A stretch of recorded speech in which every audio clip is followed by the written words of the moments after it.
Hey there guys, welcome back to Trading Logics. നമുക്ക് ഇന്നത്തെ market movements ഒക്കെ ഒന്ന് പ്രെഡിക്റ്റ് ചെയ്യാൻ നോക്കാം. അന്ന് ബാങ്ക് നിഫ്റ്റി എക്സ്പയർ ചെയ്തുകൊണ്ട് എല്ലാ ബയേഴ്സിൻ്റെ കോൺസെൻട്രേഷനും ബാങ്ക് നിഫ്റ്റിയിൽ തന്നെ ആയിരിക്കാം. ബാങ്ക് നിഫ്റ്റിയിൽ മോസ്റ്റ്ലി നമുക്ക് നെക്സ്റ്റ് റെസിസ്റ്റൻസ് ആയിട്ട് ആക്ട് ചെയ്യാൻ ചാൻസ് ഉള്ള ലെവലാണ് 53,000. ഒരു സൈക്കോളജിക്കൽ ലെവലായതുകൊണ്ട് ഈ ഒരു ലെവൽ വളരെ ഇമ്പോർട്ടൻ്റ് ആണ്. അതുപോലെ തന്നെ നെക്സ്റ്റ് സപ്പോർട്ടായിട്ട് ആക്ട് ചെയ്യാൻ സാധ്യതയുള്ളത് 52,500. അപ്പോൾ ഇതിൻ്റെ മുകളിൽ നമുക്കൊരു മൊമെൻറ്റം പ്രതീക്ഷിക്കാം. മേ ബി നമുക്ക് ആ ഒരു റേഞ്ചിൽ ഇപ്പോൾ ഇന്നലെ തന്നെ നല്ല രീതിക്കുള്ളൊരു ബ്രേക്ക് ഔട്ടുകൾ കൊടുത്തിട്ടുണ്ടായിരുന്നു. ഹെവി ആയിട്ട് ഉച്ചയ്ക്ക് ശേഷമുള്ള സെക്ഷനിൽ നല്ല രീതിക്കൊരു അപ്സൈഡ് മൊമെൻറ്റം. നമുക്കിത് 5 മിനിറ്റിലോട്ട് പോവാം. കണ്ടോ, ഒരു ട്രെൻഡ് ലൈൻ, ചെറിയൊരു ട്രെൻഡ് ലൈൻ, ആരും എക്സ്പെക്റ്റ് ചെയ്യാത്ത രീതിയിലൊരു പെട്ടെന്നൊരു ബൗൺസിങ് ആയിരുന്നു ആ മൊമെൻറ്റം. കണ്ടോ, ബ്രേക്കായി സഡനായിട്ട് റിവേഴ്സ് പോലും തരാതെ ഹെവി ആയിട്ട് ബ്രേക്കായി പോയായിരുന്നു. അതിനുശേഷം ഇവിടെ ചെറുതായിട്ടൊന്ന് കൺസോൾട്ടേറ്റ് ആയി അതിനുശേഷം ആ ബോക്സ് പാറ്റേണും ബ്രോക്കായി വീണ്ടും മുകളിലോട്ട് തന്നെയാണ് സസ്റ്റെയിനായി അവിടെ തന്നെ ക്ലോസ് ആയി നിൽക്കുകയും ചെയ്തു.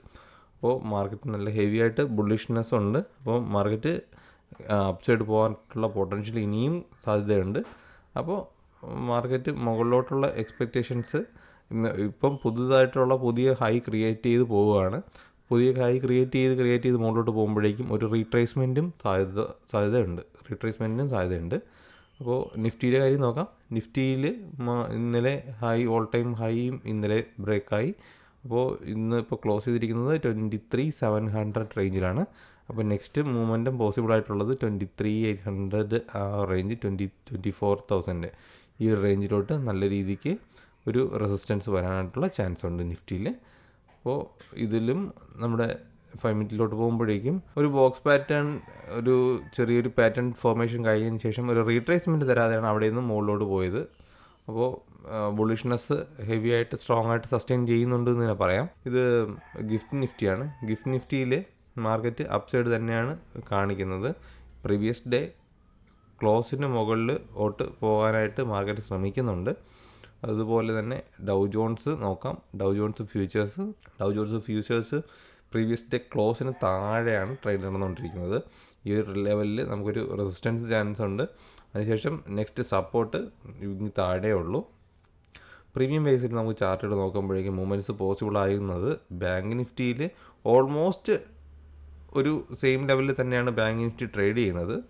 എന്നിരുന്നാലും സൈഡിൽ കുറച്ച് പ്രീമിയം കൂടുതലാണ്. ഒരു ഗ്യാപ്പ് അപ്പ് തരികയാണെങ്കിലോ ഗ്യാപ്പ് ഡൗൺ തരികയാണെന്നുണ്ടെങ്കിലോ നമുക്ക് ഗ്യാപ്പ് അപ്പ് തരികയാണെങ്കിൽ സൈഡിൽ നല്ല രീതിക്ക് പ്രീമിയം റൈസ് ആവും. അതിനുശേഷം ആ സൈഡിൽ നിന്ന് സെല്ലേഴ്സ് നമുക്ക് പുഷ് ചെയ്ത് കഴിഞ്ഞാൽ സൈഡിൽ റൈസ് ചെയ്യാൻ വേണ്ടിയിട്ട് സെല്ലേഴ്സ് റൈസ് ചെയ്ത് കഴിഞ്ഞാൽ നമുക്ക് ഫസ്റ്റ് 5 മിനിറ്റ് ക്യാൻഡിലിന് താഴെ നമുക്കൊരു ഡൗൺ സൈഡ് മൊമെൻറ്റം പോസിബിളാണ്. ഈ ഒരു കണ്ടീഷൻ വെച്ചിട്ട് നമുക്ക് അങ്ങനെ പ്ലാൻ ചെയ്യാൻ പറ്റും. അതുപോലെ തന്നെ സൈഡിൽ ഡിസ്കൗണ്ട് ഉള്ള സ്ഥിതിക്ക് ഫസ്റ്റ് ട്രേഡ് സൈഡിൽ തന്നെ ആകാനാണ് ചാൻസ് കൂടുതൽ. ആൾറെഡി ഇന്ന് വോളറ്റാലിറ്റി കൂടുതലായതുകൊണ്ട് വോളറ്റാലിറ്റി ഇൻഡെക്സ് റൈസ് ആയിട്ടുണ്ട് കാണിക്കാം. ഇന്ത്യ വിക്സിൻ്റെ കാര്യം നോക്കിക്കേ. ഇന്ത്യ വിക്സിൻ്റെ കാര്യം നോക്കുമ്പോഴേക്കും അതും റൈസായി നിൽക്കുകയാണ്. അതായത് വോളറ്റാലിറ്റി കൂടുകയാണെന്നാണ് എൻ്റെ അർത്ഥം. അപ്പോൾ സ്പൈക്ക് ചെയ്ത് കഴിഞ്ഞാൽ വോളറ്റാലിറ്റി കൂടാം. നമുക്ക് അങ്ങനെയാണെങ്കിൽ മാർക്കറ്റിൽ ഒരു അനിശ്ചിതാവസ്ഥ വന്നിട്ട് മാർക്കറ്റ് ഡൗൺ സൈഡിലോട്ട് മൂവ്മെൻറ്റും പോസിബിളാണ്. നമുക്ക് നിഫ്റ്റിയുടെ കാര്യം നോക്കാം. നിഫ്റ്റിയിലും പ്രീമിയം സൈഡിലാണുള്ളത്. അപ്പോൾ നിഫ്റ്റിയിലെ പ്രീമിയം കുറയ്ക്കാനായിട്ട് മാർക്കറ്റിൽ ഡൗൺ സൈഡ് മൊമെൻറ്റം പോസിബിളാണ്. ഈ മൊമെൻറ്റ്സ് ഒക്കെ ഒന്ന് നോട്ട് ചെയ്യുക. അപ്പോൾ ഉചിതമായ രീതിയിൽ ട്രേഡ് എടുക്കാൻ നോക്കുക. ഫുൾ ക്യാപിറ്റൽ ഡിപ്ലോയ് ചെയ്യാതെ പാർഷ്യലി ഡിപ്ലോയ് ചെയ്ത് അതിനനുസരിച്ച് ട്രേഡുകളൊന്ന് പ്ലാൻ ചെയ്യുക. അപ്പോൾ നമുക്ക് സ്റ്റോപ്പ് ലോസ് ഹിറ്റ് ചെയ്ത് കഴിഞ്ഞാൽ അത് അക്സെപ്റ്റ് ചെയ്ത് മാറിക്കൊടുക്കുക. നെക്സ്റ്റ് ട്രേഡ് വരുമ്പോഴേക്കും നമുക്ക് എൻ്റർ ചെയ്യാൻ പറ്റും. അപ്പോൾ ഫുൾ ക്യാപിറ്റൽ ആയി കഴിഞ്ഞാൽ നമുക്ക് സ്റ്റോപ്പ് ലോസ് ഹെവി ആയി പോകും. നമുക്ക് നോക്കി വരാൻ പറ്റില്ല. അത് നമുക്ക് തിരിച്ചു വരാനായിട്ട് ബുദ്ധിമുട്ടായിരിക്കും. അപ്പോൾ വീണ്ടും അത് റിവെഞ്ച് ട്രേഡിലോട്ട് പോകാനുള്ള ചാൻസ് ഉണ്ട്. അതുകൊണ്ട് ഫുൾ ക്യാപിറ്റൽ ഇറക്കാതെ മൈൽഡ് ക്യാപിറ്റൽ ഇറക്കുക. നമുക്ക് ഡയറക്ഷൻ ക്ലിയർ ആവുന്നത് വരെ.